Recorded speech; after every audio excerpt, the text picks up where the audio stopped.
Kaj če ti povem, da obstaja sistem, po katerem lahko v 12 tednih dosežeš svoje cilje? Se sliši dobro, a ne?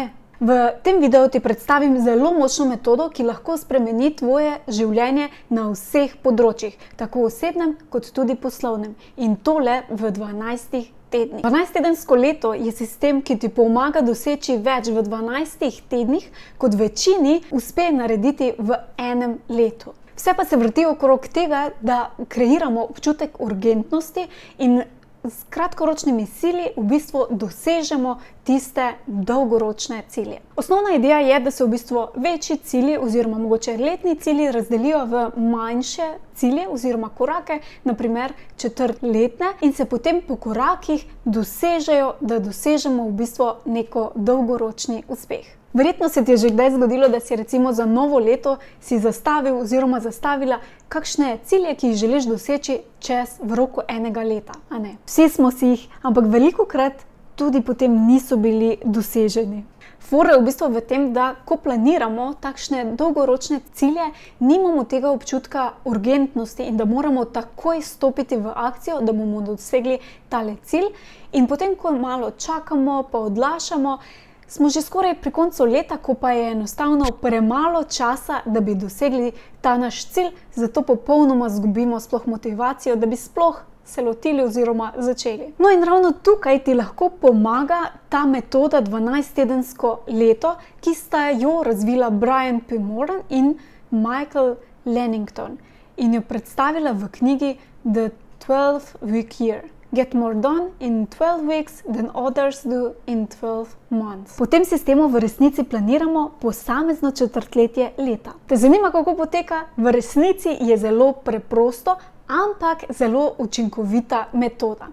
Zelo pomembno pa je, da slediš vsem korakom. Sistem je sicer povzet po knjigi, sem pa dodala še nekaj takih bombončkov oziroma dodatnih nasvetov. Prvi korak so cilji. Prvi korak je tvoja dolgoročna vizija in pa cilji.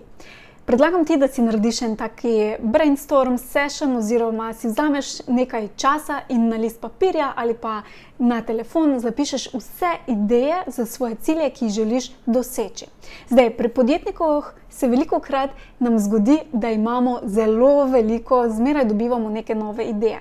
In zdaj, če bi se vsakič, ko dobimo idejo, šli v akcijo in šli implementirati to idejo, potem bi se v bistvu zgodilo, da ničesar v resnici ne zaključimo.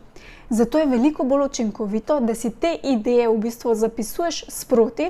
Jaz recimo uporabljam kar aplikacijo na telefonu Notes, kjer si zapisujem vse ideje, takoj ko dobim, tudi tiste sredi noči pod tušom, na sprehodom in tako naprej. In potem, ko je čas za planiranje tega 12-tedenskega leta, pogledam v aplikacijo in izberem v bistvu tiste cilje, ki jih želim implementirati v naslednjem obdobju. Ko imaš zbrane vse te ideje za svoje cilje, izbereš tiste, ki jih želiš implementirati v naslednjih 12 tednih. In idealno je, če so to maksimalno 3 cilji. In cilji morajo biti specifični, merljivi in dosegljivi. Torej, da je cilj takšen, jasen, dosegljiv in da na koncu v bistvu lahko določiš, ali je bil ta cilj uspešno dosežen ali ne. Cilje lahko zastaviš tudi na različnih področjih svojega življenja. Naprimer, da je kakšen cilj iz področja tvojega posla, lahko so potem tudi cilji za tvojo družino, finance, zdravje, dobro počutje, osebnostno rast, karkoli je pač tebi najbolj pomembno. In če potem po 12-tedenskem tednu v bistvu ugotoviš, da si recimo te cilje, ki si jih zadal oziroma zadala, dosegla in mogoče želiš izboljšati še katero drugo področje, lahko potem izbereš cilje iz drugih področij. Drugi korak je planiranje. Ko imaš cilje za prihajajočih 12 tednov, potem je čas, da zapišeš vse akcije, ki so potrebne, da se realizira ta tvoj cilj. Najlažje običajno je, če greš po sistemu reverse engineering in si najprej zamisliš, kaj vse moraš narediti oziroma kaj vse se bo zgodilo, ko dosežeš ta tvoj cilj in se potem od tega konca tvojega cilja vračaš nazaj in zapišeš vse aktivnosti oziroma vse naloge, ki jih moraš narediti, da prideš do tega cilja. Lahko pa greš tudi po različnih sklopih in zapišeš vse naloge za posamezni sklop. Naprimer, če je tvoj cilj, da želiš ustvariti en online program, čisto nov, potem so večji sklopi nalog, naprimer planiranje vsebine, ustvarjanje vsebine, promocija, lunch in tako naprej. In potem za vsak ta sklop zapišeš vse naloge, kaj vse moraš narediti. Za sklop planiranja, recimo, moraš ustvariti ideje za naslov tega tvojega programa, kakšna bo vsebina, potem kako jo boš posnel, kakšen bo format in tako naprej. Kakšna vse bo promocija, kako bo potekal lunch in tako naprej. Torej zapišeš za vsak sklop vse podrobnosti oziroma vse naloge, ki jih moraš narediti. In potem, ko imaš zapisane čisto vse naloge, ki jih moraš narediti, da dosežeš ta tvoj cilj, je čas, da jih zapišeš še, kdaj bojo narejene. Zdaj, lahko se odločiš, da za vsako nalogo določiš, v katerem tednu znotraj tega 12-tedenskega leta bodo opravljene, ali pa točen datum, kdaj bo torej posamezna naloga narejena.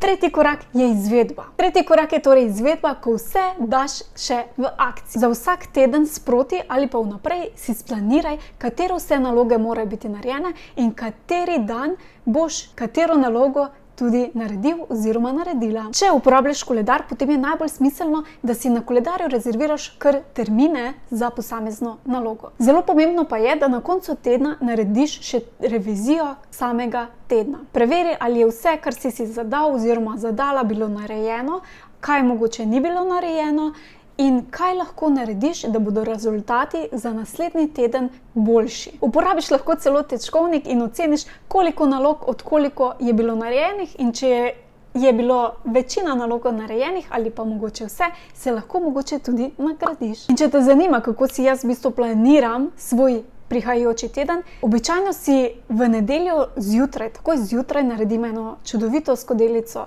čaja in si vzamem približno 15 do 20 minut, da splaniram svoj teden. Najprej naredim revizijo prejšnjega tedna, torej kaj je delovalo, kaj ni delovalo, kakšen je bil teden, kako ga lahko izboljšam, oziroma kaj lahko naredim, da bo prihajajoči teden še boljši. Potem pa v bistvu v tem mojem planerju splaniram vse naloge, ki morajo biti narejene v prihajajočem tednu.